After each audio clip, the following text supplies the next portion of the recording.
En nombre de la Asamblea General, tengo el honor de dar la bienvenida a las Naciones Unidas a Su Excelencia el Dr. Osvaldo Hurtado Larrea, presidente de la República del Ecuador, y lo invito a hacer uso de la palabra en la Asamblea General.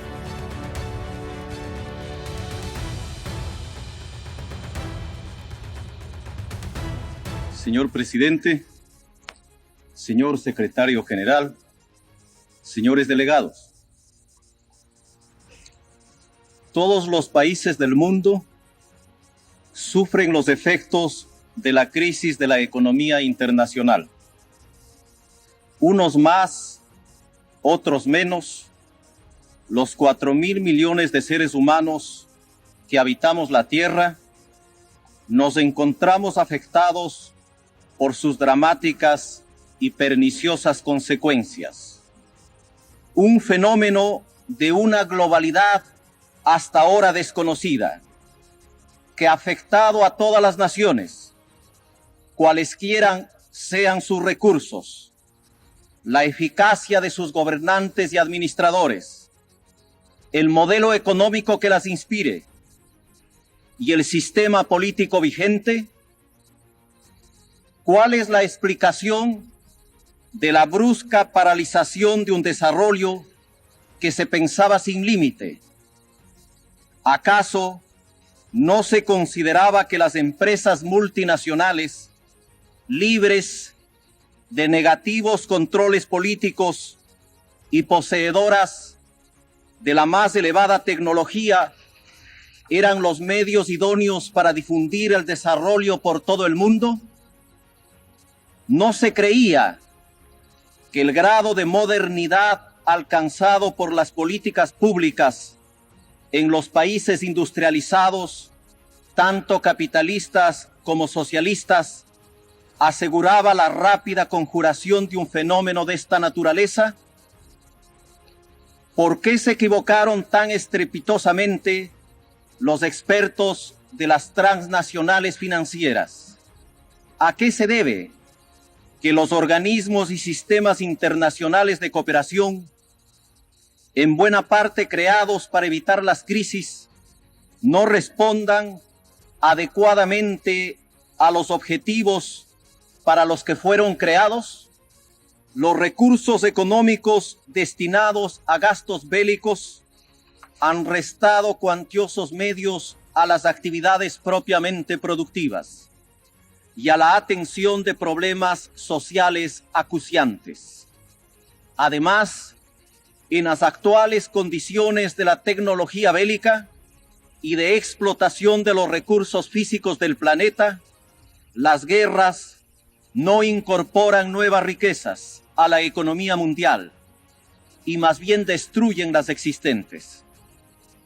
Las grandes inversiones orientadas al uso de la energía atómica, a la exploración espacial y a la investigación científica, en lo inmediato poco han tenido que ver con la vigorización de las actividades productivas. Las empresas transnacionales sobrepasan a soberanías nacionales y carecen de visión e interés sobre el desarrollo económico y social. El dominio oligopólico de la tecnología no le ha permitido inscribirse en las necesidades y problemas del tercer mundo, y más bien ella puede constituirse en un nuevo elemento que actúe en su contra. Las organizaciones internacionales, dominadas o sobrepasadas por las grandes potencias, cada vez tienen menos influencia en las relaciones internacionales y en la orientación de los hechos económicos.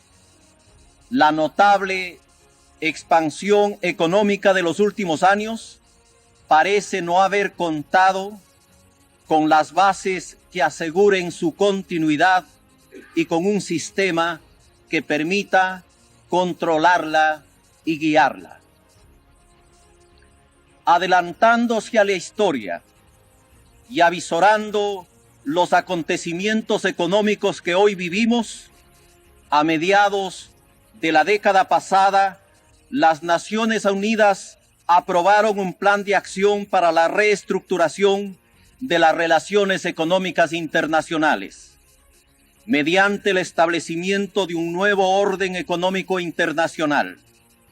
Más tarde, la Asamblea General acordó emprender en las denominadas negociaciones globales en los campos de los productos básicos, la energía, los problemas monetarios y financieros, el comercio y el desarrollo.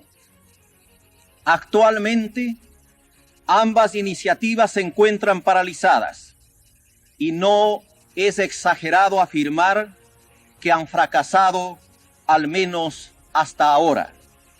Si los países industrializados, más allá de sus siempre generosas declaraciones de buenas intenciones, tienen un interés real en asumir la responsabilidad esencial que les corresponde en el desarrollo del tercer mundo.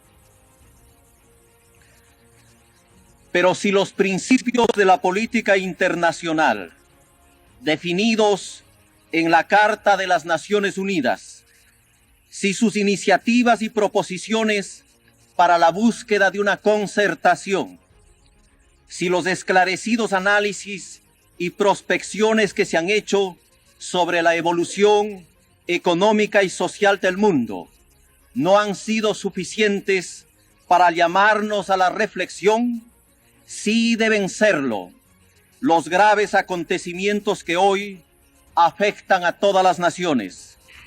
En esta perspectiva, la crisis económica que hoy sufre América Latina constituye un buen ejemplo. La inflación, que bien puede llegar en 1983 a un promedio de 3 dígitos, y el cada vez mayor desempleo y subempleo están afectando severamente los niveles de vida de los sectores populares y medios.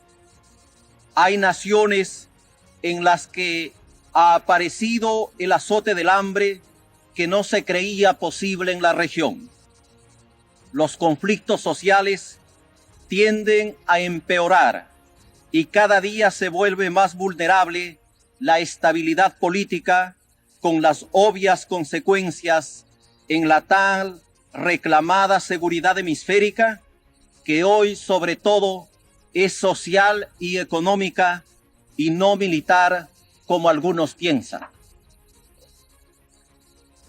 En el enfrentamiento de la crisis, los países latinoamericanos han asumido sus responsabilidades. Casi todos ellos han instrumentado políticas de ajuste orientadas a reducir los déficits de sus sectores externo y fiscal.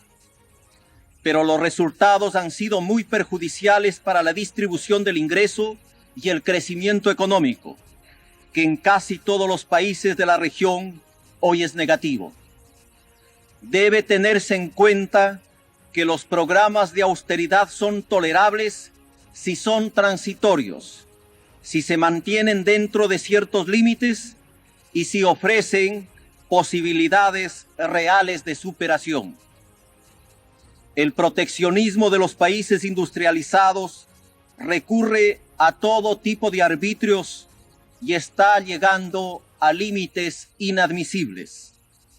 América Latina en 1982 recibió menos de la mitad del ingreso neto de capitales correspondiente al año anterior, y se espera que en 1983 la cifra sea aún menor.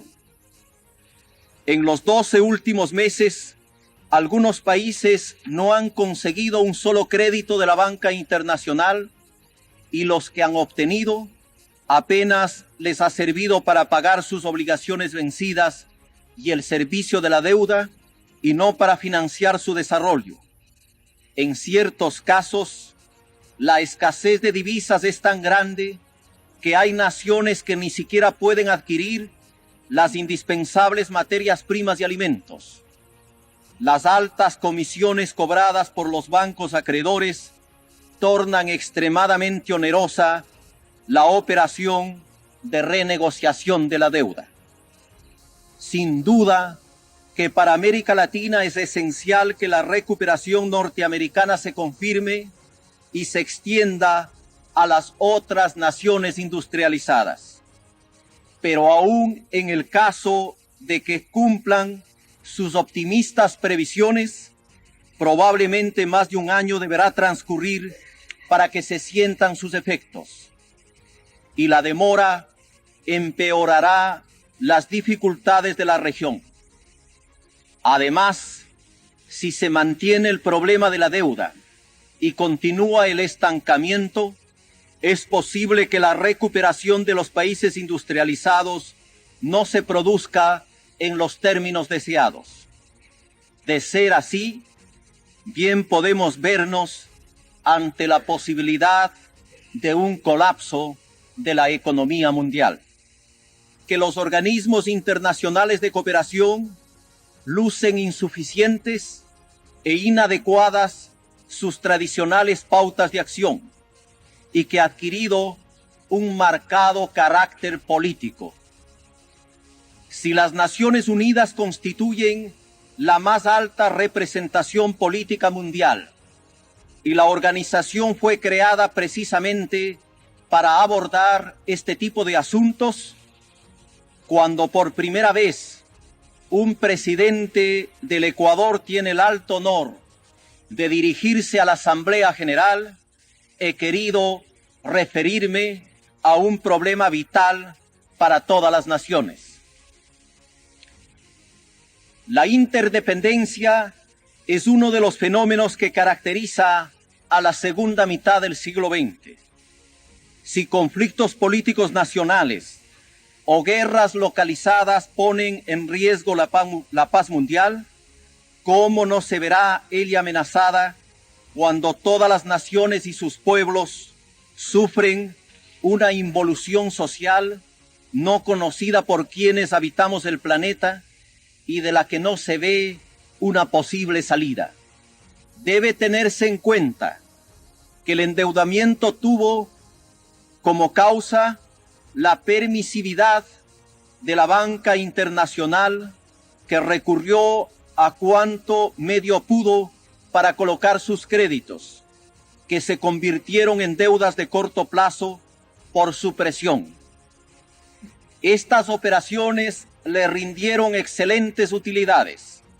Así, por ejemplo, se calcula que casi la mitad de las que han obtenido en 1982 los 10 mayores bancos norteamericanos provinieron de sus operaciones internacionales.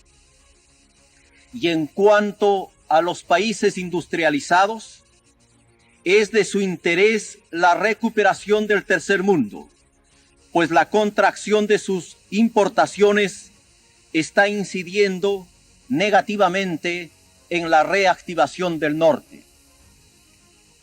Por lo tanto, es indispensable que se hagan efectivos sus compromisos de incrementar las cuotas del Fondo Monetario Internacional, que usen su determinante influencia en este organismo, en el Banco Mundial y en otros, para que sus decisiones y sus programas se adapten a los desafíos de la crisis. Que los acuerdos de renegociación tengan en cuenta la efectiva capacidad de pago de cada país dependiente del volumen y valor de sus exportaciones. Que el financiamiento público tome a su cargo alguna parte del crédito que antes provino de la banca privada y, sobre todo, que las tasas de interés vuelvan a los niveles de la década anterior. El Ecuador ha sostenido y seguirá preconizando la imperiosa necesidad de que concluyan la intervención colonial en las Islas Malvinas, de que se retiren las fuerzas extranjeras que operan en Afganistán, Líbano, Chipre, Kampuchea, Namibia, el Chad, y en otros territorios, de que termine el cruento conflicto bélico que libran Irán e Irak y de que se encuentre una solución negociada a los problemas de Oriente Medio y en especial del pueblo palestino. Para bien de la humanidad, debe cesar la carrera armamentista principalmente de las grandes potencias y ponerse fin a la amenaza del holocausto nuclear. Después de que en los últimos años el mundo vivió una promisoria etapa de distensión, nos encontramos ahora sumidos en una confrontación político-militar cuyas consecuencias pueden ser más graves que las de la Guerra Fría.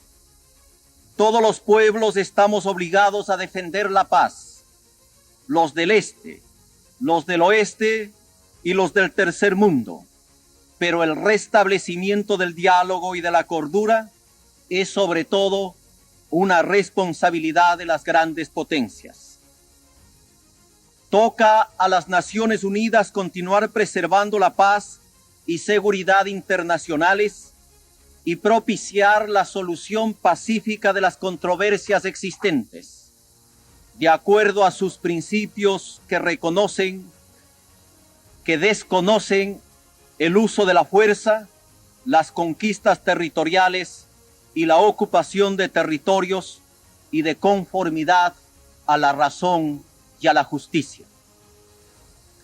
En el continente americano subsisten problemas que atentan contra la paz, la seguridad, la cooperación y el desarrollo, como es el caso de la reivindicación territorial amazónica que tiene planteada el Ecuador y que es necesario resolver para bien de dos pueblos que desean vivir en paz y transitar por los caminos de una cooperación fructífera que a ambos beneficiará. Luego de uno de los períodos dictatoriales más largos de su historia, gracias a la voluntad del pueblo ecuatoriano y a la cooperación de sus Fuerzas Armadas, el 10 de agosto de 1979 se restableció en mi país el sistema democrático. Hace un mes he iniciado mi último año de gobierno, durante el cual se han consolidado las instituciones democráticas mediante el respeto absoluto a las libertades públicas y a los derechos humanos, y la atención a los requerimientos sociales, principalmente de los marginados y de los campesinos, a pesar de la crisis económica que también ha afectado a mi país. Mi país, que es uno de los fundadores de las Naciones Unidas, a cuyos principios siempre se ha mantenido leal, continuará brindándole su respaldo, pues considera a la organización como un instrumento esencial para la preservación de la paz y la promoción del desarrollo. Abrigo la esperanza de que este año trágico, en el que la paz ha sido afectada en todos los continentes, no solo por la violencia y la guerra, sino también por graves problemas económicos y sociales, sea el que abra un camino que permita a los pueblos del tercer mundo y a los países del norte encontrar una respuesta común necesaria para superar las críticas situaciones que gravitan sobre el futuro de la humanidad. En representación del pueblo de mi patria y en cumplimiento de la resolución tomada por la última reunión cumbre de los países no alineados, para el presidente del Ecuador ha sido un alto honor ocupar esta tribuna de la paz para dirigirse a los representantes de todas las naciones de la tierra. Señor presidente.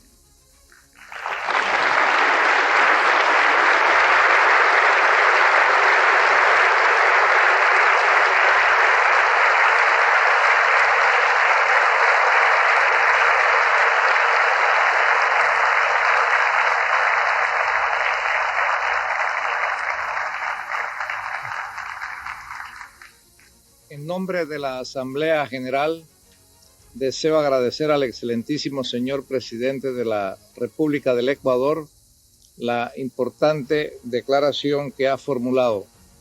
Ruego a los representantes que permanezcan en la sala mientras el secretario general y yo acompañamos a su excelencia.